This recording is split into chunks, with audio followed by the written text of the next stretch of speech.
Welcome to Buckingham Business Review. I'm your host, Bernie Wolford, founder and president of Buckingham Associates. Our video magazine is about the intersection of strategy, people, and tactics. And today our subject is blogging.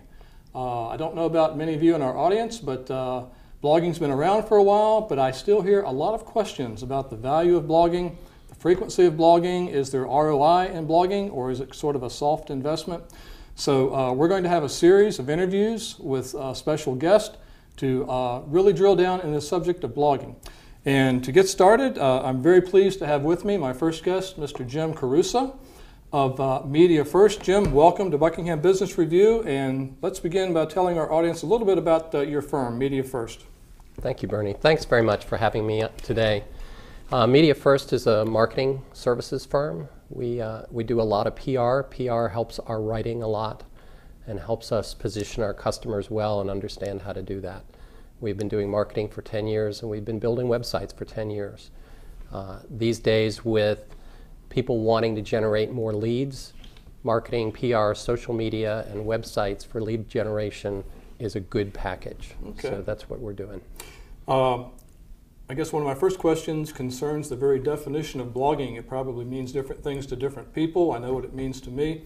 But why don't you share with our audience what your definition of blogging is and maybe how it fits into your own personal work, and particularly blogging as a tool for some of your clients. That's interesting that you're asking what blogging is on a general basis, but really any kind of content on the web, and you know, more and more people are on mobile today, but any kind of content on the web where people are searching for a term, they very often will find your website because of the blog that you have. And a blog is a writing. It might be 350 to 500 words, and it's about a subject that's of interest to the audience that you're trying to attract. If I approach you, Jim, with a blank piece of paper and you've learned a little bit about my company, and I might say, is blogging for me? Do you have sort of an immediate answer based on your experience, or there are a couple follow-up questions to sort of, I guess, help me learn what I might be doing and whether it's appropriate? I think that almost every company can benefit from blogging. Okay. As we look at how people are marketing and selling today, more and more leads and more buyers, whether they're consumer buyers or whether they're business buyers, are searching on the web. Once they are on the web searching for a solution, a product, or a service, you have the ability as a business to attract those people to your website in preference over your competitor's website. Right. By blogging. Right.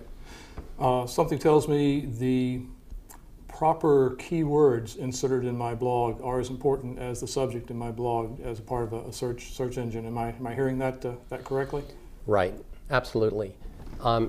You can't always just be keyword focused, but keywords are very important to attracting that first time visitor who has a search term. So it's very strange. SEO is kind of snake oil. Right. You understand? Right. So yeah. So people are selling SEO and it kind of looks like snake oil sales, but blogging is really important. And the important part is finding your audience. So blogging about things that are important to your audience, and unfortunately or fortunately, keywords are a big part of that. Okay. Now I have several business relationships, in fact some are friendship relationships, where every day they are hitting me with something and seldom is it relevant to my interest. So can it be overdone? I mean, what are sort of some of the limits and boundaries and to keep from falling into the ditch about blogging? Is there a frequency metric? Is there a subject matter metric? I don't know that there's really a frequency metric. I'd say at least a couple days a week. Okay. Would be a good thing. A couple days a week will allow you to have fresh content which both pleases your audience and pleases Google, who's ranking one website over another website. Right. And how do I guess I'm an industrial engineer by training and by practice. I like to have some sort of metrics to tell me what's working and what's not.